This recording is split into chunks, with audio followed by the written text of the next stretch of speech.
क्यों करना चाहिए?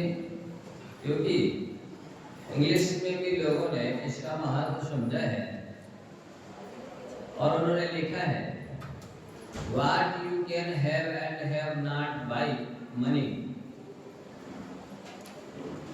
पैसे में और स्वाध्याय में उन्होंने कंपैरिजन किया है, तुलना की है कि प्यासे से क्या प्राप्त किया जा सकता है और क्या नहीं प्राप्त किया जा सकता है, और स्वाध्याय से क्या क्या प्राप्त किया जा सकता है, क्या नहीं प्राप्त किया जा सकता है, ये तो सवाल ही नहीं उठता। ऐसा कुछ है नहीं जिसे प्राप्त नहीं किया जा सकता। वो लिखते हैं by money you can have amusement but not happiness. संसारी प्राणी पैसे के माध्यम से आमोद प्रमोद के साधन को खरीद सकता है, पर प्रसन्नता नहीं खरीद सकता है। पैसे के माध्यम से प्रसन्नता नहीं मिलती है। प्रसन्नता यानी आंतरिक शांति, आंतरिक आह्लाद, आंतरिक आनंद, शाश्वत स्वाधीन आनंद, निजी प्रसन्नता। तो वो लिखते हैं लेकिन स्वाध्याय के द्वारा आंतरिक शांति मिलती है, आंतरिक आनंद मिलता है, आंतरिक सुख मिलता है। By money you can have book but not brain. पैसे के द्वारा आप पुस्तकें खरीद सकते हैं, लेकिन पैसे के द्वारा आप ब्रेन नहीं खरीद सकते हैं, ज्ञानावरण कर्म का क्षयपसम नहीं कर सकते हैं। ज्ञानावरण कर्म का क्षयपसम और ज्ञानावरण कर्म का क्षय ये तो स्वाध्याय करने से ही हो सकता है, होता है। By money you can have bed but not sleep. आप पैसे के द्वारा लग्जरी मखमल के गद्दे, डल्लप के गद्दे खरीद सकते हैं, पर पैसों के द्वारा नींद नहीं खरीद सकते। पर स्वाध्याय करने वाले को अच्छी नींद आती है, मीठी मीठी नींद आती है, गहरी नींद आती है। उसको ना तो नींद के लिए नींद की गोली खानी पड़ती है और ना जागने के लिए अलार्म भरना पड़ता है। पैसे वालों को नींद की गोली खानी पड़ती सोने के लिए, और आजकल वो एक इस टाइप की म्यूजिक घड़ी आ गई है, वो बस चालू कर देते हैं, रात भर वो चलती रहती है, तब कहीं उनको नींद आती है। और सोने के लिए उन्हें अलार्म भरना पड़ता है। पर स्वाध्याय करने वाले व्यक्ति को ना तो नींद की गोली खानी पड़ती है, ना कि म्यूजिक संगीत की आवश्यकता पड़ती है, और ना ही कोई अलार्म की आवश्यकता पड़ती है। बहुत महत्वपूर्ण है, आप ध्यान से सुनिए। जिस पर लोगों का रुझान नहीं है, लोग दर्शन करके, पूजन करके, केवल व्रत एकादशी करके, दान दे करके, तीर्थ यात्रा करके संतुष्ट हो जाते हैं, पर ये सब करोड़ों जन्मों तक करें तब भी उतने कर्मों की निर्जरा नहीं कर सकते हैं, उतना पुण्य का बंध नहीं कर सकते हैं। पर स्वाध्याय करने वाला, ध्यान से सुनो, द्वादश विधम्नि भी तबे सभंतर बाहरी कुशल दिथे नबी अथी नबी होई दी स्वाध्याय समो तवो कम्मम। आचार्य भट्टगिर महाराज जी भी लिखते हैं आचारांत में मूलाचार में। आचार्य शिवकोटि महाराज जी भगवती आराधना में लिखते हैं। आचार्य शकल कीर्ति महाराज जी भी मूलाचार प्रदीप में लिखते हैं। महापंडित आशा दर्जी अंगार धर्मामृत में लिखते हैं। आचार्य वीर नंदी महाराज जी आचार सार में लिखते हैं कि 12 प्रकार के तपों में स्वाध्याय के समान तप ना था, ना है, ना होगा। तीनों का लो वो लिखते हैं कि अन्य तपस्वी करोड़ों जन्मों में तपस्या करके जितने कर्मों की निर्जरा करेगा, उतने कर्मों की निर्जरा स्वाध्याय करने वाला अंतर मुहूर्त में कर देता है। ऐसी महिमा है स्वाध्याय की। स्वस्य अध्याय स्वाध्याय, शास्त्रों को पढ़ करके आत्मा को पढ़ना। जैसे एक व्यापारी होता है ना,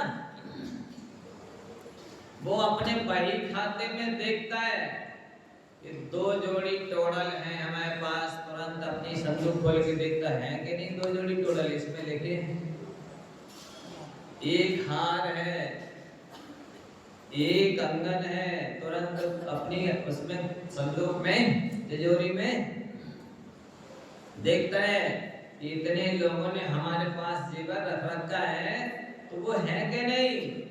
तो शास्त्रों को पढ़ करके अपनी आत्मा रूपी तिजोरी में देखना कि ये गुण कहलाते हैं मेरे अंदर है कि नहीं, ये दोष कहलाते हैं इससे मैं बचा हूं कि नहीं, ये दोष मेरे अंदर तो नहीं है। ऐसा मिलान करने का नाम स्वाध्याय है। पुराणों को पढ़ करके अपनी परिणति को पढ़ने का नाम स्वाध्याय है। मेरी परिणति कैसी है, मेरा जीवन कैसा है, वो जीवन क्या बोल रहा है, मेरा जीवन औरों को क्या संदेश दे रहा है, मेरा जीवन प्रेरणास्पद है कि प्रेरणादायी है। मेरे जीवन से किसी को प्रेरणा मिल रही है, शिक्षा मिल रही है, सन्मार्ग की प्रेरणा मिल रही है, दुखदायी यात्रा का ध्यान कर रहा मेरे माध्यम से कोई, तो वो कह रहे हैं कि स्वाध्याय करने से, अनशन करने से भी अनंत गुणी ज्यादा विशुद्धि होती है। इसका मतलब ये नहीं कहना चाहता कि आप उपवास बंद कर दो, ये कहना चाहता हूँ कि उपवास कर रहा तो स्वाध्याय और करो तो कई भी डबल निर्जरा होगी। उपवास करके किचन में मत घुसे रहो, दुकान में नहीं घुसे रहो, ये कहने का था। तो समाधि के समय में आराधना की सिद्धि के लिए स्वाध्याय करते ही रहना चाहिए। स्वाध्याय से सुलभ ज्ञान की, केवल ज्ञान की प्राप्ति होती है, केवल ज्ञान पूर्वक मोक्ष होता है। इसलिए जो साधक निरंतर सिद्धांत ग्रंथों का स्वाध्याय करता है, उसके निरंतर मनोमुक्ति बनी रहती है। मन की पवित्रता, मन की विशुद्धि, मन की एकाग्रता सदैव बनी रहती है। क्योंकि 4 चीजें सबसे कठिन है। मनोमुक्ति का पालन करना, जो स्वाध्याय से सहज में मिल जाती है। ब्रह्मचर्य का पालन करना, अखाणम रसणी कम्माणम वाणी तयभयानम पंपवयम उत्तीर्ण मनोवृत्ति चौरो दुखेड़ जीयते। इंद्रियों में रसना इंद्रिय का जीतना कठिन है। यदि आप कोई साधना करना चाहते हैं, पुरुषार्थ करना चाहते हैं, पौरुष रखते हैं, तो ये 4 काम करके दिखाइए। इंद्रियों में रसना को जीत के बताइए, कर्मों में मोहिनी को जीत के बताइए, व्रतों में ब्रह्मचर्य व्रत को पालन करके दिखाइए, और गुप्तियों में मनोगुप्ति को पालन करके दिखाइए। मन का पवित्र रखना, विशुद्ध रखना, एकाग्र रखना अतीव कठिन है। और यदि स्वाध्याय के द्वारा आप अपने बस को, मन को बस में कर लेते हैं, तो ये अति उत्तम कार्य है। इसलिए इन्होंने कहा है कि आप पैसे के द्वारा पुस्तक खरीद सकते हैं, पर ब्रेन नहीं खरीद सकते हैं, ज्ञानामृत कर्म का क्षय नहीं कर सकते, बल्कि धनवानों का क्षय और डल रहता है। उनके दिमाग में भूसा और गोबर भरा होता है, बिना वालों की बात नहीं करना चाहिए। प्राय करके कहा है मैंने, प्राय का मतलब क्या होता है? अक्सर, बहुधा। धनवान ऐसे होते हैं, मदांध होते हैं। तो ये कह रहे हैं कि लेकिन स्वाध्याय करोगे तो नियम से आपकी ज्ञानामृत कर्म का क्षय और क्षय होगा ही।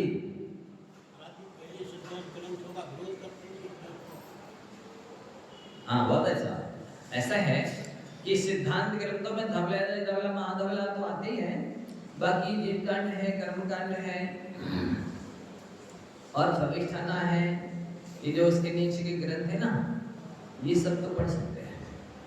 धवलाज जो न पढ़े लब्धिसार, छटासार, त्रैलोकसार, त्रैलोक्यपरिणति इत्यादि ग्रंथ सिद्धांत ग्रंथ कहलाते हैं, ये श्रावक पढ़ सकते हैं। बहुत है, इनको ही पढ़ लो, समय को अधिगम कर लो, जीवन में उतार लो, बहुत है। तो आगे कहते हैं by money you can have all but not saintliness। पैसे के द्वारा साधु के उपकरण खरीदे जा सकते हैं, पिछी भी खरीद सकते हो, कमंडल भी खरीद सकते हो, शास्त्र भी खरीद सकते हो, लेकिन पैसे के द्वारा साधुता नहीं खरीदी जा सकती। साधुता तो स्वाध्याय करने से आती है, सज्जनता तो स्वाध्याय करने से आती है। जैसे जैसे धन बढ़ता है वैसे वैसे दुर्जनता आती है, ये नियम है। लक्ष्मी जैसे जैसे बढ़ती है वैसे वैसे सरस्वती घटती है। दो महिला एक साथ नहीं रह सकती ना, सौतन कहलाती है। कहते हैं काटा बुरा करीर का अरु बदरीला धाम और शौत बुरी चूनी की अरु साजरे का काम। काटा बुरा करीब का कटा होता है, इतना लंबा पहना, वो लग जाए पैर में तो बहुत खतरनाक होता है, पैर को सड़ा दे। पर मार का बदरीला घाम बहुत तेज होता है, मृग भी काले पड़ते हैं, सुना है मैंने, इतना तेज होता है। और शौत बुरी शून्य की, यदि आटे की रहन की पुतलियां बना के रखते और कहीं मेरे लिए दूसरी पत्नी है, तो वो जो चेतन पत्नी है वो उसको भी सहन नहीं कर पाएगी। सबसे बड़ा कष्ट है स्त्री के जीवन में सौतन का होना। तो अरु सौत बुरी है चुन की अरु साझे का काम, साझे में झांसा प्राय होता है, मिल करके जो काम करते ना। तो ये स्वाध्याय करने से तो साधुता आती है, पर धन बढ़ने से सरस्वती चली जाती, क्योंकि वो धन लक्ष्मी है। तो लक्ष्मी रहेगी तो सरस्वती नहीं रहेगी, सरस्वती रहेगी तो लक्ष्मी नहीं रहेगी, ये नियम है। आप देख लो, परंपरा देख लो सैकड़ों वर्षों की, तो जो ज्ञानवान थे उनके पास लक्ष्मी कम थी या ना नहीं थी, और जो लक्ष्मीवान है उनके दिमाग में सरस्वती नहीं थी। बहुत कम किराए की बुद्धि से काम करते हैं धनवान लोग। किराए से आजकल सब कुछ मिलने लगा है, टेंट मिल जाता है, बर्तन मिल जाते हैं, A to Z सामान मिल सकता है किराए से। लेकिन यदि शादी करनी है तो दूल्हा तो घर का होना चाहिए कि दूल्हा भी किराए से मिल जाए, नहीं मिलता ना। इसी तरह से हर चीज दूसरे के द्वारा बताई हुई दी हुई से काम चल सकता है, लेकिन विवेक तो खुद का होना चाहिए बंधु। विवेक रूपी दूल्हा खुद का होना चाहिए, उसके बिना बाकी की सारी चीजें बेकार मानी जाती हैं। इसलिए इन्होंने कहा कि पैसे के द्वारा आप साधु के उपकरण खरीद सकते हैं, साधुता नहीं प्राप्त कर सकते। साधुता को पाने के लिए पैसे का त्याग करना होता है, ये नियम है। पर स्वाध्याय करने से साधुता अवश्य आती है, नियम से आती है। व्यक्ति ऊपर से साधु बन पाए चाहे नहीं, पर अंदर से साधु जैसा हो जाता है। क्या बोला? स्वाध्याय करने से व्यक्ति भले ही चारित्र मोन्य कर्म का तीव्र उदय हो, कोई विशेष परिस्थिति हो, तो ऊपर से साधु ना बन पाए, पर अंदर से वो साधु जैसा हो जाता है।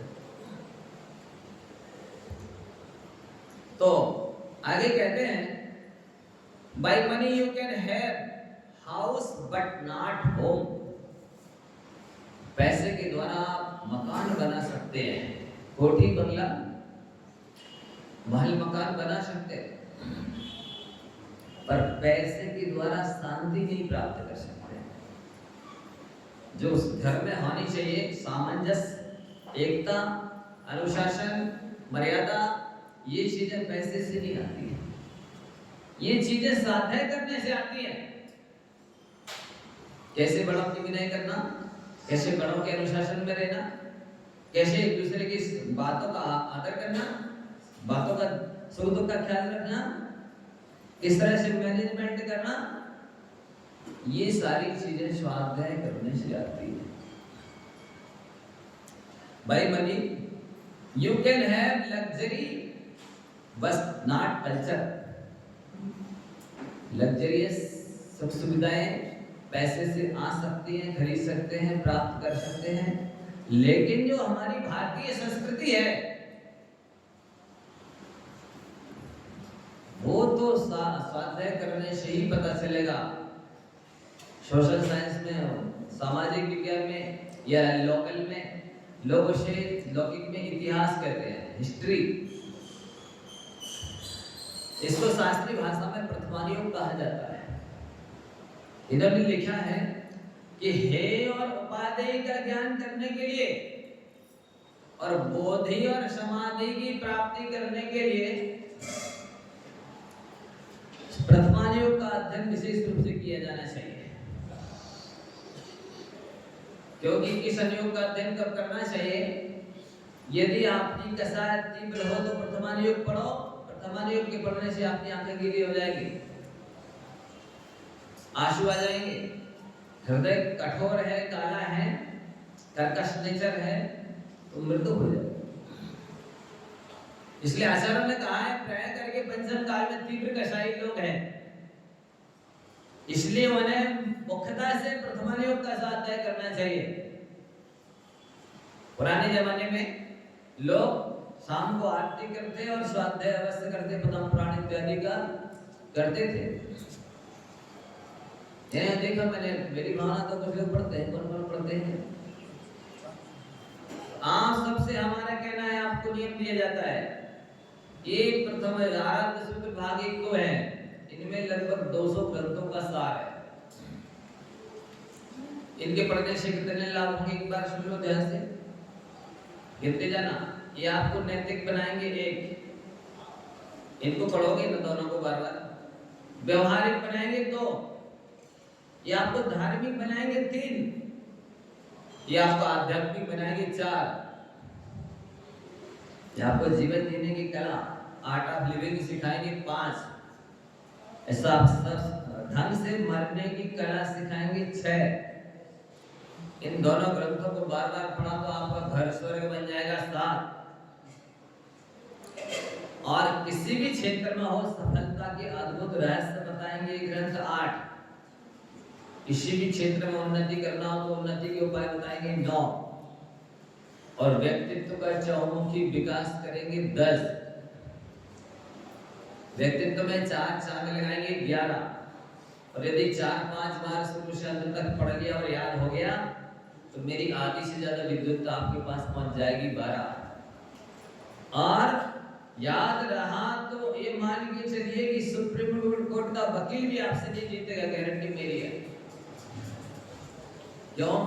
इसलिए कि सुप्रीम कोर्ट के वकील ने लौकिक इंसान के द्वारा बनाया हुआ कानून पढ़ा है और ये भगवान के द्वारा बनाया हुआ कानून है।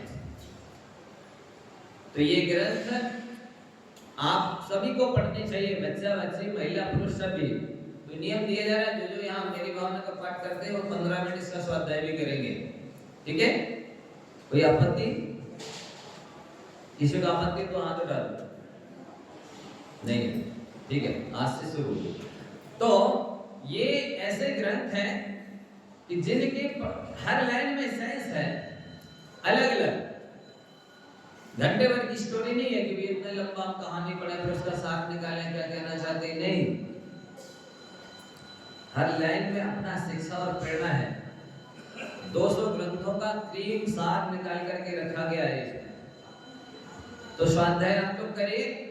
ये कह रहे ना कि इसके बिना पैसे से मकान, महल मकान, कोठी बंगला बना सकते हैं, पर जो घर की मर्यादा है, घर की जो सुख शांति समृद्धि है, वो बिना स्वाध्याय के नहीं आएगी। आगे लेते हैं। By money you can have food but not appetite. आप पैसों से भोजन खरीद सकते हैं लेकिन भूख नहीं खरीद सकते हैं। पर स्वाध्याय करने करने वाले को अच्छी भूख लगती है, समझ रहे हैं? हाँ, इसलिए ये अवश्य ही करना है। By money you can have medicines but not health. आप पैसे के द्वारा दवाइयां खरीद सकते हैं, कैप्सूल इंजेक्शन बॉटल खरीद सकते हैं, पैसे के द्वारा स्वास्थ्य नहीं खरीद सकते। लेकिन स्वाध्याय करने से कैसे स्वस्थ रहा जाता है, ये टेक्निक भी आती, कला आती है। आजकल लोग बीमार ज्यादा क्यों हो रहे हैं? उन्हें ना तो अपने शरीर की प्रकृति मालूम है, किसी वैद्य से दिखाया नहीं कि मेरे शरीर की प्रकृति बात है कि पित्त है कि कफ है, और ना ही उन्हें जो चीज खा रहे हैं उसकी प्रकृति मालूम है कि ये फल खा रहे हैं, ये बात कारक है कि पित्त कारक है कि कफ कारक है। ये जो हम सब्जियां खा रहे हैं ये बात कारक है, पित्त कारक, कफ कारक है। ये मसाले जो हम खा रहे हैं, गरम मसाले, ड्रग्स वगैरह क्या क्या डाले जा रहे हैं स्वास्थ्य के लिए, ये बात कारक है कि पित्त कारक है कि कफ कारक है। और साथ ही इन चीजों में किसमें कितना विटामिन है, कैलोरी है, कितने हमारे शरीर के लिए आवश्यकता है, कुछ भी पता नहीं। ये अपने शरीर की प्रकृति के विरुद्ध पदार्थ खा रहे हैं, और ये भी नहीं मालूम है ना कि मेरी दिन भर में मेहनत कितनी और मैं जो खा रहा हूं उससे इधर ही कितनी बन रही है। पर वे उपदेश तो अवश्य देते हैं हमें चौके में। सारे वैद्य होते, मुझे लगता है बिना में सब कहते हैं डॉक्टर, वे सब आके बताते हैं कि महाराज ये मुनक्का ले, इसमें ये बहुत स्वास्थ्य के लिए अच्छा रहता है, ये किशमिश ले, मखाना ले, ये अखरोट ले, ये बादाम ले महाराज, इससे बुद्धि बढ़ेगी। हम कहते हैं हमारी बुद्धि बादाम खाने से नहीं बढ़ती, धोखा खाने से ही बढ़ जाती है, और शास्त्रों से पढ़ने से तो बढ़ ही जाती है। बिना शास्त्र पढ़े बादाम खाने से बुद्धि बढ़ जाएगी? बताइए आप। कोई माई का लाल अकेले बादाम खा के बुद्धि बढ़ा सकता है? सही है, जिससे बुद्धि बढ़ने वाली है शास्त्रों को तो पढ़ते ही हैं, और मेरे को उपदेश देते कि आप बादाम खाइए, बादाम का हलवा खाइए। मुझे ऐसा लगता है कि दुनिया में सबसे बड़ा मूर्ख व्यक्ति मैं ही मिला इनको। सारे उपदेश देते हैं महाराज अच्छे से खाओगे तो स्वास्थ्य ठीक रहेगा, स्वास्थ्य ठीक रहेगा तो लंबे समय तक जियोगे, फिर लंबे समय तक साधना कर सकोगे, धर्म की प्रभावना कर सकोगे। अच्छे से नहीं खाओगे बीमार हो जाओगे, जल्दी मर जाओगे, ना साधना कर पाओगे ना प्रभावना कर पाओगे, और फिर जल्दी स्वर्ग में चले जाओगे तो वहां असंयम में काल बिताना पड़ेगा। नहीं समझे? यहाँ ज्यादा लंबी उम्र जियोगे, ज्यादा लंबे समय तक तपस्या करोगे, ज्यादा कर्मों की नजर कर लोगे, ज्यादा मोक्ष मार्ग तय हो जाएगा। ऐसे ही उपदेश इत्यादि लोग देते हैं। तो मुझे ऐसा लगता है कि यहाँ आके मुझे बहुत अनुभव मिल गया, बहुत ज्ञान मिल गया, क्योंकि यहाँ बहुत सारे विद्वान भी रहे हैं और काफी चतुर्मास भी लोगों ने कराए हैं, तो बहुत सारी शिक्षाएं लोगों ने दे दी हमें। तो मैं बोलता हूँ thank you, you are advice. आपकी सलाह के लिए बहुत बहुत धन्यवाद। और आपने कमी पकड़ी है तो आज नहीं तो कल हमें कभी ना कभी सुधार तो करना ही है। हम समय देख करके समय पाते ही सुधार कर लेंगे, आप निश्चिंत रहना। ऐसा उनको हम बोल देते हैं। पर अभी तो मेरा छाछ रोटी से काम चल रहा है 4-5 साल से, इसलिए चिंता न करो।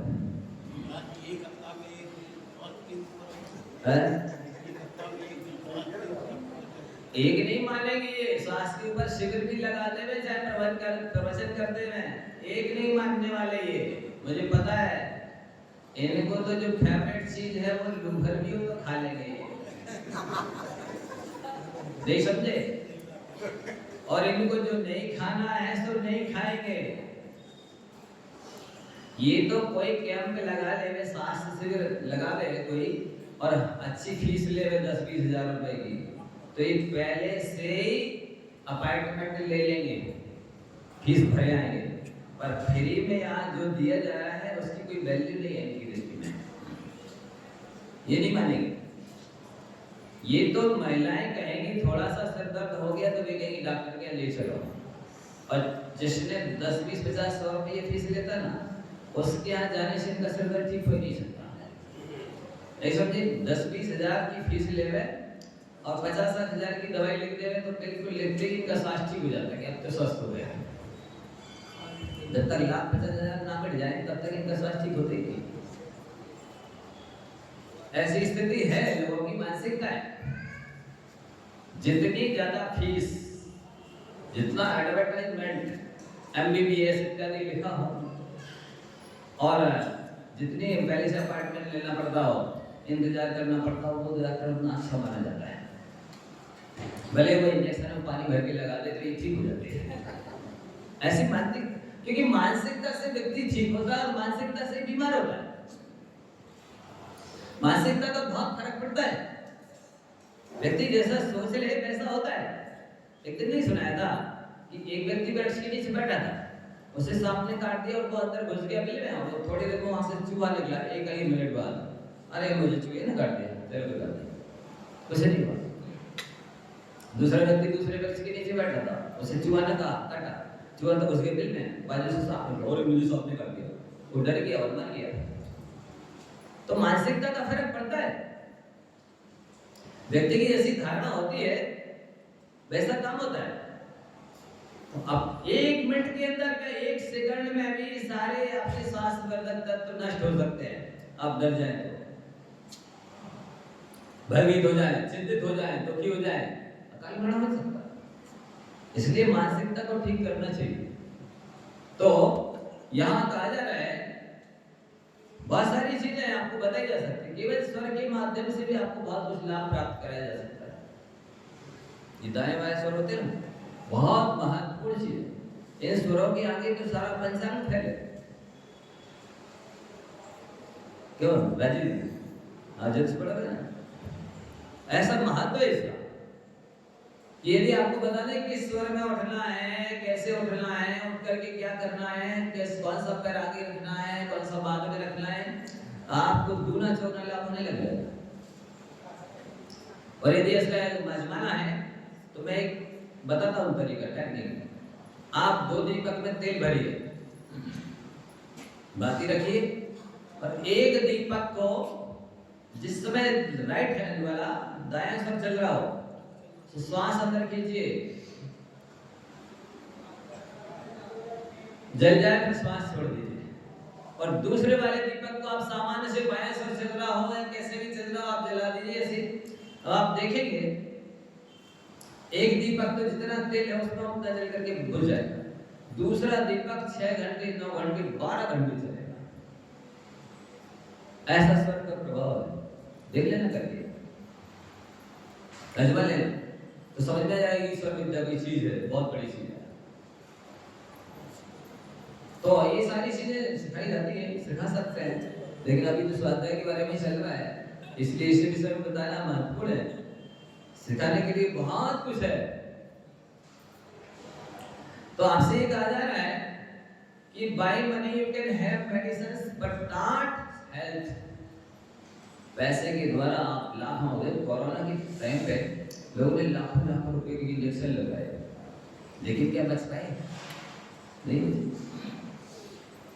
पैसे से आप दवाई खरीद सकते हो लेकिन स्वास्थ्य नहीं खरीद सकते हो।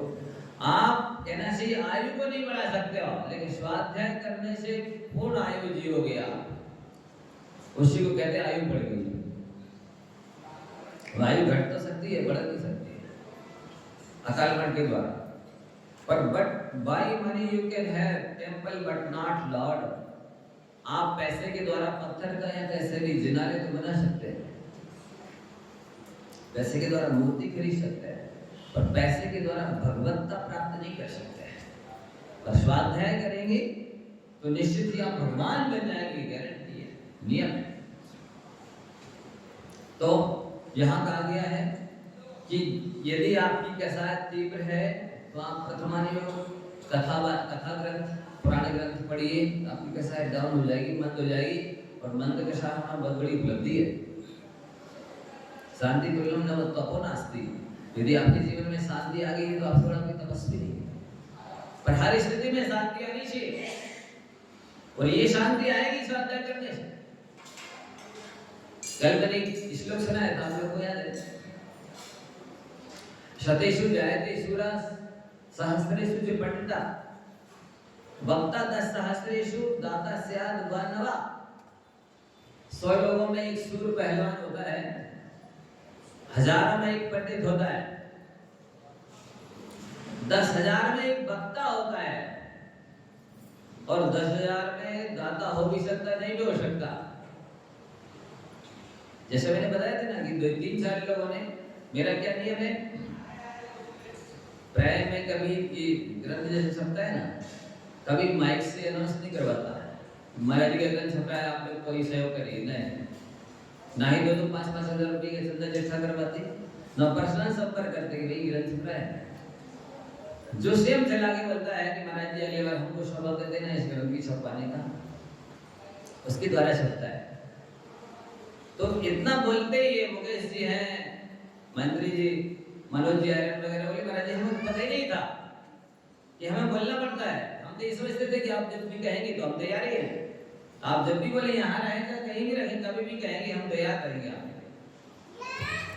तो ये चीज बहुत दुर्लभ होती है। ये बट्टी गामा है, राजस्थान भरतपुर गामा से महेंद्र जी गामा, कई एडिशन इनके नाम से छप चुके, इनके द्वारा छप चुके, खड़े हो जाते और कहते कभी भी कहीं भी कितनी छपाई महाराज जी आप तो बता दीजिए कहाँ कितने भेजना है। ये ब्रह्मचर्य अवस्था से जुड़े 25 साल, तो ऐसे सिद्धों के ब्रह्मचर्य अवस्था के इतने वक्त है कि हमको बोलना नहीं पड़ता, हम क्यों करवाएंगे अनाउंस माइक पर। जो महाराज समझ चुके हैं कि जिनवाड़ी की इतनी महिमा है कि अन्य तपस्वी करोड़ों जन्मों तक तपस्या करे तो उतनी कर्मों की निगरानी करेगा जितना भोजन करके भी स्वाध्याय करने वाले की इतनी तपस्या माने निर्जरा होती है, अंदर मुहूर्त स्वाध्याय करने वाले की इतनी निर्जरा हो जाती है, उतने निर्जरा करोड़ों जन्मों तपस्या करके करेगा ज्ञानी। तो इस चीज का महत्व समझना चाहिए। तो जिस समय कसाय तेज हो तो प्रथमान योग पढ़ो, कसाय बंद हो जाएगी, और आपके जीवन में आलस हो, प्रमाद हो तो आप चरणारी योग पढ़िए, आपकी चर्या सुधर जाएगी। चरणारी योग पढ़ने से दया अनुकंपा की वृद्धि होती है। यदि आपको शंका है कि शास्त्रों में क्या लिखा कैसा लिखा है तो आप द्रव्यान योग पढ़िए, आपकी शंका निर्मूल होगी। और यदि आपका दिमाग मन दल हो रहा है, जड़ हो रहा है, तो आप कर्णानी योग के ग्रंथ पढ़िए, उससे सार्थ में भी अति होती है। ज्ञान अवगम का शब्द होता है। 3 लोक में कहा क्या है, अधाकरण अपूर्वकरण अनुवृत्तिकरण के परिणामों को क्या महत्व है। एक क्षण में इसने मुनि बनकर के कठोरतम तपस्या करके सर्वार्थ सिद्धि की आयु को बंद किया है, वो संकलेश करे तो भवनात्रक में भी उत्पन्न हो सकता है। दीपायन मुनि के बारे में एक मत ऐसा भी है कि वो रिद्धिधारी मुद्रास थे, कठोर तपस्वी थे, उन्होंने सर्वार्थ सिद्धि की आयु को बंद कर लिया था, लेकिन यदुवंशी यदु कुमारों ने उनके ऊपर उपसर किया कि अरे ये तो कोई दीपायन मुनि है जिनके द्वारा द्वारिका जल रही है, इनको मार डालो नहीं तो द्वारिका जल जाएगी। बहुत उपसर किया, कंकड़ पत्थर उनको बहुत मारे, काफी सहन किया उन्होंने, लेकिन जब असहनीय उपसर हो गया तो उनको गुस्सा आ गया। तो इतना गुस्सा आया कि उससे उन्होंने जो सर्वार्थ सिद्धि की आयु बांधी थी वो घट करके मात्र अग्नि कुमार देव बन गए, एक पल्ली की आयु लेकर। आटे बराबर आयु बांधी थी, नमक बराबर की नहीं बची। एक अंतर मुहूर्त के संकलेश में, 1 मिनट के 1 सेकंड के संकलेश में इतना पुण्य क्षीण हो जाता है। गुस्सा करने से, संकलेश करने से, आदर उधर ध्यान करने से कितना पुण्य क्षीण होता है, घट जाता है, पाप का बंद हो जाता है, संसार बढ़ जाता है। ये कर्णानी योग के ग्रंथ पढ़ने से बदल जाता है। प्रथमानी योग पढ़ने से प्रथम गुण की प्राप्ति होती है, चरणानी योग पढ़ने से सम्यक गुण की प्राप्ति होती है, द्रव्यानी योग पढ़ने से आस्तिक गुण की प्राप्ति होती है, प्रथम सम्यक अनुकंपा आस्तिक और शरणागति पढ़ने से अनुकंपा गुण की प्राप्ति होती है। इसलिए अपने जीवन में चारों अवयवों का अध्ययन करते रहना चाहिए। ये बहुत बड़ी चीज है स्वाध्याय। स्वाध्याय परम तप का परम तप है। मतलब 12 तपों में आचार्य परमेश्वरी स्वयं लिख रहे हैं कि परम तप श्रेष्ठ तप। पंचम काल में लोगों का मन चंचल है, लोगों का मन कलुषित है, लोगों का मन कठोर है। उस मन को मृदु बनाने के लिए लिखते ना, संत हृदय नवनीत समान। सज्जन का हृदय नवनीत जैसा कोमल, नवनीत जैसा वाइट, नवनीत जैसा शीतल होता है। लेकिन आज के लोगों का मन इससे उल्टा है, काला है, कठोर है, कलुषित है। तो ऐसी स्थिति में प्रथमानुयोग, शरणानुयोग आदि के ग्रंथों का स्वाध्याय करना अत्यंत आवश्यक है। आगे लिखते हैं, बहुत अच्छी बात देखिए, ज्ञान की आग में जलकर व्यक्ति सूरज बने या ना बने, दीपक तो बन ही जाता है। ज्ञान की आग में जलकर व्यक्ति सूरज बने या ना बने, दीपक तो बन ही जाता है। और दीपक जिसके हाथ में होता है, टॉर्च जिसके हाथ में होती है, तो वो 3-4 बजे रात से भी समय सगर की यात्रा भी कर लेता है, पहाड़ों पर भी चढ़ लेता है, गड्ढों से, कांटों से, कंकरों से, पत्थरों से, कुमार्ग से बच जाता है। कई किलोमीटर की यात्रा सहज में हो जाती है। ना सही सूरज, दीपक तो हाथ में होना ही चाहिए, टॉर्च तो हाथ में होना ही चाहिए। टॉर्च रहेगी, दीपक रहेगा तो अपने को अपना लक्ष्य मिल ही जाएगा। शुक्ल पंचमी के दिन मैंने एक बात कही थी, आपको जानो कि जैसे सुई में धागा डला होता है तो वो सुई घूमती नहीं है, सूत्र बोलते हैं, धागा या सूत्र बोलते हैं। तो सूत्र डला होता है तो सुई नहीं घूमती है, और घूम भी जाए तो जल्दी मिल जाती है।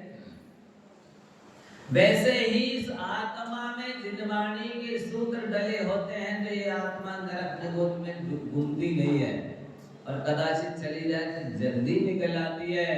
इस समय किया हुआ स्वाध्याय जन्मांतरों में शीघ्र ही सम्यक दर्शन प्राप्त कराता है।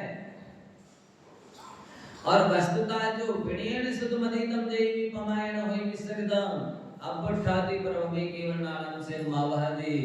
विनय पूर्वक यदि आप प्रवचन सुनते हैं, स्वाध्याय करते हैं, भले आज याद ना हो, समझ में ना आए, जीवन में ना उतरे, श्रद्धा ना होवे, जन्मांतर में अवश्य ही श्रद्धा हो जाएगा, ये याद हो जाएगी, समझ में आ जाएगी, जीवन में उतर जाएगी और कल्याण हो जाएगा।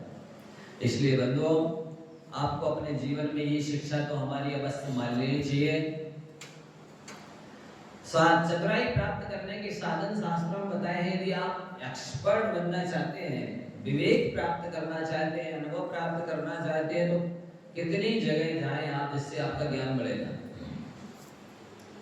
देश में भ्रमण करने से भी बहुत सारे अनुभव मिलते हैं, अनेक तरह के लोग मिलते हैं, अनेक तरह का उनका रहन सहन, खान पान, बोलचाल होता है, अनेक तरह का व्यवहार होता है, तो उससे अपने को बहुत अनुभव मिलते हैं। दूसरा दिया इन्होंने कि ज्ञानियों की संगति करना चाहिए। ज्ञानियों की संगति करने वाला व्यक्ति कभी फैल नहीं होता। यहाँ तक लिखा है ज्ञानार्णव में कि व्यक्ति कोई भी धर्म ना करे, केवल साधुओं की सेवा करे, संगति करे, तो भी नियम से स्वर्ग ही जाएगा। तो कैसे? तीसरा दिया है कि यदि कोई विशिष्ट ज्ञानी अनुभवी महिला हो तो उसकी सानिध्य से भी 600 बढ़ता है, क्योंकि विशेष रूप से वो जिज्ञासा समाधान करती ना, शंका भी करती, समाधान भी देती। चौथा दिया राजसभा में प्रवेश।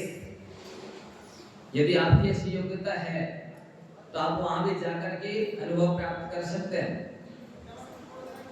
और नहीं तो सबसे अच्छा श्रेष्ठ है अनेक शास्त्रों का अध्ययन करने से हर तरह की बुद्धि बढ़ती है, हर तरह का अनुभव मिलता है, ज्ञान मिलता है, और सबसे अच्छा धर्म ध्यान और मोक्ष मार्ग प्रशस्त होता है। समय हो गया है, इस विषय में बहुत सारी बातें बतानी है, बताएंगे आज हम देख लेते हैं। जा वाणी के ज्ञान दे